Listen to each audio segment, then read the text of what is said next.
Limitless is an American science fiction thriller film of 2011. The plot of the film follows a struggling writer, Edward Mora, who acquires a razor sharp mind after ingesting a pill called NZT 48. The pill gives him enhanced mental insight, leading him to finish his book. Later, he decides to become a stock market investor to make use of his brilliant mental abilities. However, his life takes a sharp turn when terrible side effects and a diminishing supply of drugs question his existence. The film starts with a troubled author from New York named Edward Mora, aka Eddie, who is seen attempting to commit suicide by falling off a building. After the opening credits, Eddie recounts his struggling life journey as an author. Dismayed by his bleak future, he faces unemployment, writer's block, and has nothing else to do except curl up in his living area drinking and smoking. Soon, he faces rejection from his girlfriend, Lindy, who is frustrated with his lack of ambition and concentration. Eddie tries to stop Lindy from breaking up with him, but Lindy does not resist and reminds him of how his first marriage also didn't work out. It turns out that Eddie married the love of his life, Melissa, right after college, who left him high and dry. After hearing rejection from Lindy, Eddie runs into his ex-brother-in-law, Vernon, after many years. Vernon takes him to a bar, where the two of them share drinks and chat about life. Eddie reveals to him that he's got a book contract but hasn't even written a single word due to his writer's block. Vernon offers to help by giving him a sample of a new nootropic drug that claims to activate specific receptors of the brain that lets the human access all of the brains. Vernon has been working with a pharmaceutical company that is working on the trial of this drug, and Vernon wants to try it on Eddie, as it will help him overcome his creative problems. Eddie refuses to take the drug, but when Vernon tells him that it costs $800 a pill, Eddie agrees to take it. On his way home, he thoughtlessly ingests the pill and enters his building. On the stairs, he bumps into his landlord's wife, who starts ragging at him for not paying the rent. All of a sudden, Eddie's brain cells excite up, and he realizes that he has acquired perfect recall. He's able to analyze small details together and can link them with his prior memory within microseconds. While he's being yelled out, he zones out for a moment and then, with his newly acquired power, calms the lady down by helping her with her law school thesis. The girl becomes super impressed with Eddie's smartness and ends up in bed with him. Later, he returns to his apartment and is confused to see the mess it's in. His new powers force him to become anal retentive and tidy up his surroundings. After cleaning the house, Eddie realizes that he hadn't had a cigarette in 6 hours and has been abstemious for a while. His head becomes clear and focused, inspiring him to start writing for his book. However, the next morning, he goes back to his old self as no surge of brilliance hit him, but one thing remained, which was his writing. Proud, he goes to his contractor and hands her a copy of his book, leaving her awestruck. Later, he returns home and finds an overwhelming message from the book contractor, who is more than happy with his writing. Desperate to get more pills for himself, Eddie goes to Vernon's apartment. Upon reaching there, he's shocked to see Vernon's face beaten up. Eddie asks him about the drug, and Vernon reveals that it has not been out in the market as it is FDA unapproved, but is called NZT 48. Vernon realizes that Eddie will go to any limit to acquire the drug, so he makes him his errand boy, asking him to cook food, wash his toilet, and pick up his clothes from the laundry. But soon afterward, Eddie finds Vernon in his apartment shot dead. He flips out and calls 911 to report a murder. After the call, Eddie realizes that Vernon must be killed by someone searching for the drug, as the entire apartment is turned upside down. So, he decides to search for Vernon's supply as the police take forever to arrive. After searching everywhere, he finally finds the stash and stack of cash inside the oven and quickly takes it before the police arrive. Later, Eddie is interrogated by the police officer, but he does not reveal to him the story of Vernon's drug. Melissa calls the station to talk to Eddie. Eddie feels nostalgic hearing his ex-wife's voice after 10 years and proposes to meet, but Melissa turns down his request. The officer thinks that Eddie is being cagey, so he asks him to leave his number for further investigation. Eddie goes home and starts taking increasing doses of the drug. Vernon's cash, combined with an unprecedented surge of motivation, enables him to finish the book in 4 days.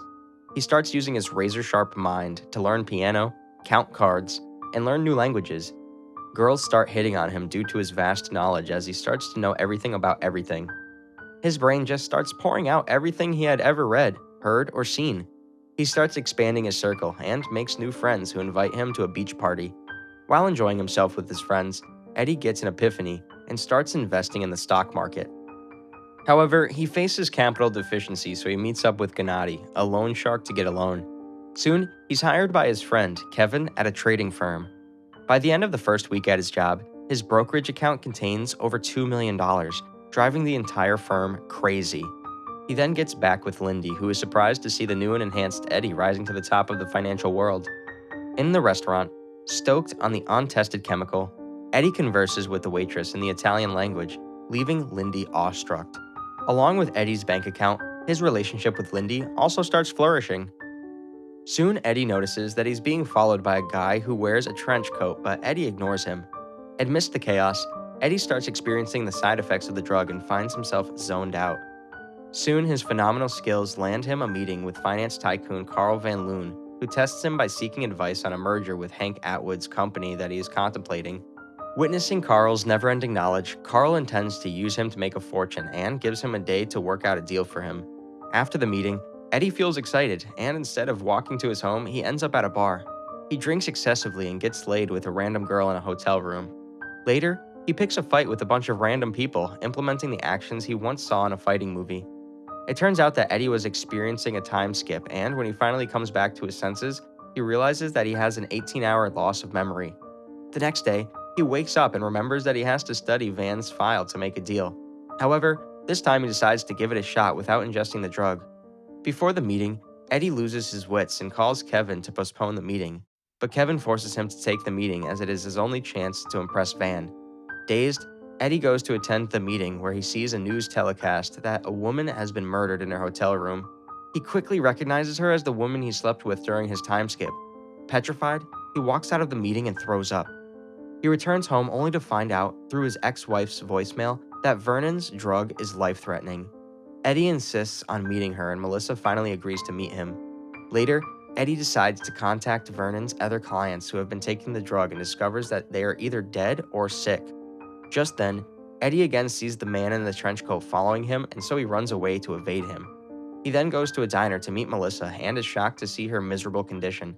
It turns out that Melissa was also on NZT-48, and ever since she stopped taking it, she's been sick and is unable to concentrate on anything for more than 10 minutes.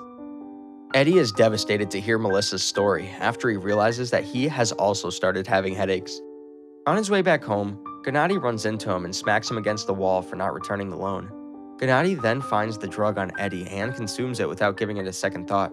Eddie then takes him to his bank and returns the money. However, he fails to make it back home, so he races to Lindy's office, asking her to get him the pills from his home quickly. Lindy is surprised to see Eddie's miserable condition and understands that all the energy and focus in Eddie came from the drug. When Eddie tells her that he has hidden half a stash of pills in her apartment, Lindy is infuriated and goes to her apartment to fetch it for him. However, on her way back, the trenchcoat guy starts following her. Lindy tries to evade him and asks two strangers for help, but the mysterious man stabs both the strangers with his knife. Meanwhile, Lindy hides in a park and calls Eddie for help. Eddie suggests she takes one of the pills as it will help her think of a way out of it. As soon as Lindy consumes the pill, her brain starts working excessively fast and she feels invincible. She runs to the ice skating ground to evade the man and smartly uses the little girl as a weapon to knock him down. Finally, she reaches her office and gives Eddie a pill, after which the two of them check into the hotel.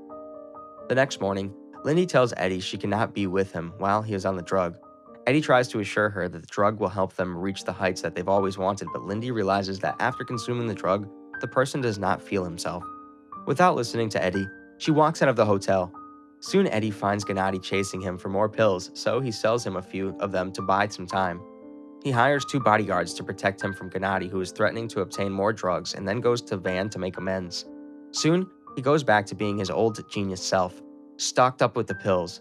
Van hires him to broker the biggest merger in the corporate history, which will earn Eddie $40 million. Subsequently, Eddie learns that if he maintains an even dosage, sleeps on time, remembers to eat, drink, and prevents alcohol, the blackouts do not occur. Eddie then gets an imperceptible compartment tailored to his suits to keep the drugs on him. He also hires a laboratory in an attempt to reverse engineer the drugs in 6 months in exchange for $2 million. Later, he tries the most lethal lawyer in New York named Morris Brandt as his attorney to keep the police from investigating the death of the woman he was with during his time skip. Soon, Van offers Eddie a permanent job as he is too impressed with his mental abilities. One day, Eddie returns to his hotel only to find it ransacked. So, he buys a high security bunker with a hell of a view. On the day of the merger, while everything is set to take place and Eddie is about to get his $40 million, Atwood's wife informs Van and Eddie that Atwood fell into a coma. Eddie then recognizes Atwood's driver as the man in the trench coat and realizes Atwood is on NZT 48. Eddie is called to the police station to participate in the investigation of the murdered woman. While he is busy identifying, Morris holds Eddie's coat for safekeeping. Soon, Eddie realizes that Morris has stolen his supply of pills from his coat. Van then starts questioning Eddie about Atwood's coma, and just then Eddie receives a parcel that contains the severed hands of his two bodyguards. Eddie is shocked to see the parcel and abruptly leaves the room. He rushes home and locks himself in. Just then, Gennady and his henchmen arrive and try to break into his apartment. Having no other choice, Eddie goes into his terrace to commit suicide, and the scene goes back to the start of the film. Before jumping off the terrace, Eddie's brain realizes that there is a possibility that he might have one pill of NZT-48 in his belongings. So he starts going through his cartons while Gennady welds his way through the steel door. Finally, he finds one pill, but unfortunately, it falls off his hand before he could have it, and Gennady enters the apartment, demanding more of the drug. While Gennady's henchmen search the apartment, Gennady shows Eddie how he injects himself with the drug, explaining that by injecting it directly into the bloodstream, the effects last longer. Gennady then threatens to chop Eddie, but before that could happen, Eddie grabs a knife and stabs Gennady to death. Just then, Eddie realizes that if he does not get the pill, he will die too. So he drinks Gennady's blood to get the last of the NZT-48 in his bloodstream. This gives Eddie's brain the needed power once again, and he smartly gets rid of Gennady's henchmen. After the killings, Eddie flees the scene and is certain that the police would later note that his apartment's previous owner was an arms dealer after looking at the gunshots. Soon, Atwood dies, after which Eddie meets with the man in the trench coat, and the two of them go to Morris's apartment to recover Eddie's stash of pills. 1 year later, Eddie is successful, has a published book in his name, and is running for the United States Senate. Van visits him to inform him that he is aware of NZT-48 and that he has taken over the company that produced the drug. Moreover, he reveals that he has shut down Eddie's laboratory and offers Eddie a long-lasting supply of the drug in exchange for Eddie assisting him after he becomes the President of the United States. Eddie turns down Van's offer and tells him that he does not need his help as he has already got himself off of the drug and retained his mental abilities without any side effects. He then goes to have lunch with Lindy, as the two of them have got back together. The film ends with Eddie speaking to the waiter in the Chinese language, making Lindy suspicious. This movie has a rating of 7.4 on IMDb. The budget of this movie was around $27 million, and at the box office, it earned $161.8 million. I hope you all liked this video. If yes, then make sure to like, comment, and most importantly, subscribe to the channel for more movie recaps.